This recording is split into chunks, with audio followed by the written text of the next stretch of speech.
મારા નાના ગૃહ ઉદ્યોગમાં રીના નામની એક વિધવા મહિલા કામ કરવા આવતી હતી. તે મને ધીમે ધીમે દિલથી ખૂબ ગમવા લાગી. એક દિવસ હું તેમના ઘરે ગયો ત્યારે ત્યાં કોઈ નહોતું. તેણે મને અંદર બેસવાનું કહ્યું અને પછી, તો મિત્રો, વિડીયોમાં આવતા નામ, પાત્ર અને ઘટના માત્ર કાલ્પનિક છે. આ વાર્તા મનોરંજન અને પ્રેરણાત્મક હેતુ માટે બનાવવામાં આવી છે. મિત્રો, મારું નામ કિરણ છે. હું એક નાના શહેરમાં ઘરે જ ચાલતા ગૃહ ઉદ્યોગમાં પાપડ અને અથાણું બનાવીને વેચું છું. મારું જીવન બહુ સાદું અને રોજિંદું હતું, પરંતુ અંદરથી હું ઘણો ખાલી અને એકલતા અનુભવતો હતો. કારણ કે મારી પત્ની પૂંજા થોડા વર્ષ પહેલાં એક લાંબી બીમારીને કારણે આ દુનિયામાંથી ચાલી ગઈ હતી. તેના વગર ઘરમાં એક અજીબ ખામોશી હતી. તેની તસવીરો, તેના વપરાયેલા વાસણો, તેની પસંદની મસાલાની ડબ્બીઓ, બધું જ તેની યાદ અપાવતું હતું. મિત્રો, મારે રોજ સવારે ઉઠીને પાપડ સૂકવવા મૂકવા, અથાણું તૈયાર કરવું, પછી ગ્રાહકોને ડિલિવરી આપવી અને સાંજે ઘરે પાછા આવીને એકલા ભોજન કરવું. આજ મારું રોજિંદું જીવન બની ગયું હતું. રાત્રે જ્યારે બધું શાંત થઈ જતું ત્યારે મનમાં એક જ વિચાર આવતો, આખું જીવન આ રીતે એકલું જ વિતાવવું પડશે? શું ક્યારે ફરીથી કોઈ મારા જીવનમાં આવીને તેને સંપૂર્ણ કરશે? પરંતુ એક દિવસ મારા ગૃહ ઉદ્યોગમાં એક નવી મહિલા કામ કરવા આવી. તેનું નામ હતું રીના. તે ખૂબ જ શાંત, મહેનતુ અને કામમાં નિપુણ હતી. તે અથાણું બનાવવામાં અને પાપડને સરસ રીતે પેક કરવામાં ખૂબ જ ઝડપી હતી. તેના કામની રીત જોઈને લાગતું કે તેને આ કામમાંથી જ આનંદ મળે છે. પહેલી વખત જ્યારે મેં તેને જોઈ તો લાગ્યું કે તેના ચહેરા પર કોઈ દુઃખ છુપાયેલું છે. તેની આંખોમાં ઉદાસી હતી, પણ તેમાંથી જીવન પ્રત્યેની હિંમત અને મહેનતની ઝલક પણ દેખાતી હતી. પછી ધીમે ધીમે અમારી વાતચીત શરૂ થઈ. કામ કરતાં કરતાં, ક્યારેક ચા પીતા પીતા ગ્રાહકોની પસંદગી વિશે વાતો થતી, ક્યારેક નવા મસાલાના મિક્સ વિશે ચર્ચા કરતા. એક દિવસ તેણે મને કહ્યું કે તેને ઘરે બેઠા બેઠા આવું કામ કરવામાં ખૂબ જ સુકૂન મળે છે, કારણ કે તેની પોતાની એક નાની દીકરી છે જે તેના જીવનનો આધાર છે. આ નાની નાની વાતોએ અમારી ઓળખાણને ગાઢ બનાવી. પણ અચાનક 2 દિવસ તે કામ પર ન આવી. મને ચિંતા થઈ.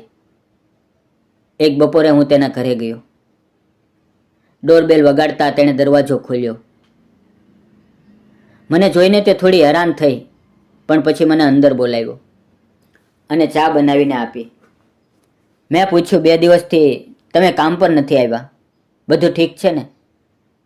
તેણે ધીમેથી કહ્યું, મારી દીકરી મીરાની તબિયત ખરાબ હતી, તેથી ઘરે જ હતી. વાત વાતમાં મેં તેને તેના પરિવાર વિશે પૂછ્યું. તેણે આંખો નીચી કરીને કહ્યું, મારા પતિનું 5 વર્ષ પહેલાં એક અકસ્માતમાં અવસાન થયું. હું વિધવા છું.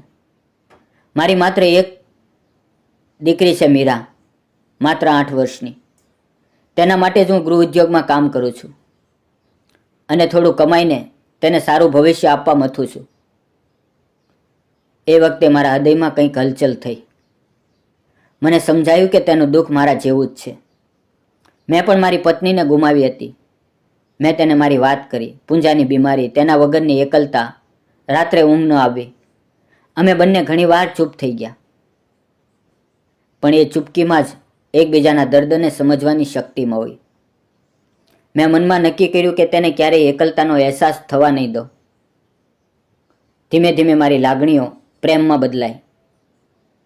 હું અવારનવાર તેના ઘરે જતો, મીરા સાથે રમતો, તેને વાર્તાઓ કહેતો, તેની સાથે રંગબેરંગી પાપડના આકાર બનાવતો, તેને તાજા અથાણાનો સ્વાદ ચખાડતો. મીરા મને કિરણ કાકા કહીને બોલાવતી અને મારી પાસે આવીને તેની નાની નાની વાતો કરતી. એક દિવસ તેણે મને કહ્યું, અંકલ, તમે આવો ત્યારે ઘરમાં ખુશ્બુ આવે છે. તેના એ શબ્દોએ મારું હૃદય ભરાઈ ગયું. મને લાગવા લાગ્યું કે મારા જીવનની ખાલી જગ્યા ધીમે ધીમે ભરાઈ રહી છે. છેવટે એક સાંજે મેં રીનાને સીધું કહી દીધું, રીના, હું તને પ્રેમ કરું છું. તું વિધવા છે એ મારા માટે કોઈ અવરોધ નથી. મને તારી મહેનત, તારી મમતા અને તારી જીવન પ્રત્યેનો લગાવ ખૂબ ગમે છે. હું તને અને મીરાને મારા જીવનનો અભિન્ન ભાગ બનાવવા માંગુ છું. અમને એક સુખી પરિવાર બનાવવા માંગુ છું.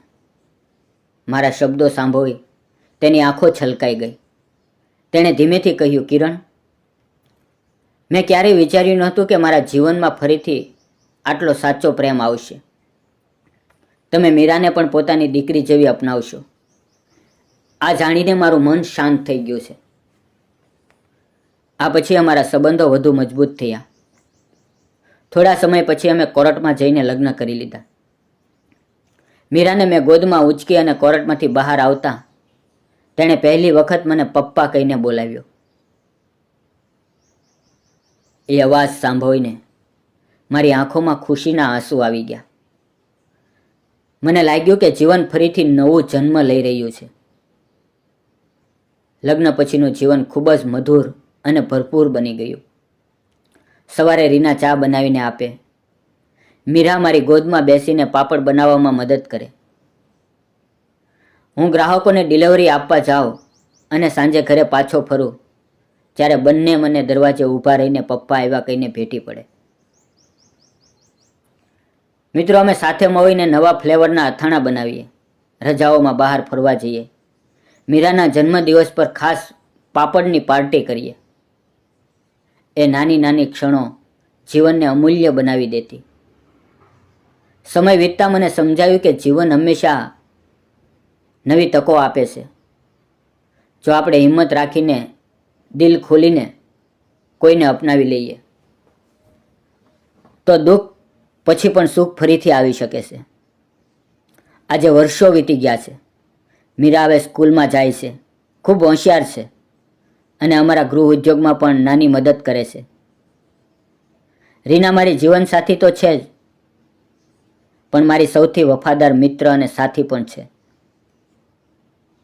અમે બંને ઘણી વખત રાત્રે બેસીને જૂની યાદો યાદ કરીએ છીએ, દુઃખની અને ખુશીની, અને અનુભવીએ છીએ કે ભગવાને અમને એકબીજા માટે જ મોકલ્યા હતા. મિત્રો, મને સમજાયું કે સાચો પ્રેમ ક્યારેય સમાજના નિયમો, ભૂતકાળ કે પરિસ્થિતિ પર નિર્ભર નથી. એ તો ફક્ત દિલની ઊંડાઈમાંથી ઉદ્ભવે છે. જો દિલથી પ્રેમ સાચો હોય તો તે જીવનને નવી આશા, નવો અર્થ અને નવી દિશા આપી શકે છે. આ ફક્ત મારી વાર્તા નથી. આ ઘણા લોકોની વાસ્તવિકતા છે જેમણે પોતાના પ્રિયજનોને ગુમાવ્યા છે પણ ફરીથી પ્રેમની તક મળી છે. એકલા રહેવું એ જીવનનો અંત નથી. સાચો સાથ, સાચો પ્રેમ અને થોડી હિંમત જીવનને ફરીથી જીવવા માટે પ્રેરણા આપી શકે છે. મિત્રો, જો તમને આ વાર્તા ગમી હોય તો એક નાની કોમેન્ટ જરૂર કરજો. તમારા વિચારો જણાવજો અને જતા પહેલાં વિડીયોને લાઈક કરો, ચેનલને સબસ્ક્રાઈબ કરો અને બેલ આઇકન દબાવો જેથી નવી પ્રેરણાદાયી વાર્તાઓનું નોટિફિકેશન તમને મળે. ફરી મળશું મિત્રો એક નવી વાર્તા સાથે આવતીકાલે. ત્યાં સુધી આવજો અને તમારું ધ્યાન રાખજો. ધન્યવાદ મિત્રો. જય ગુજરાત, જય ભારત.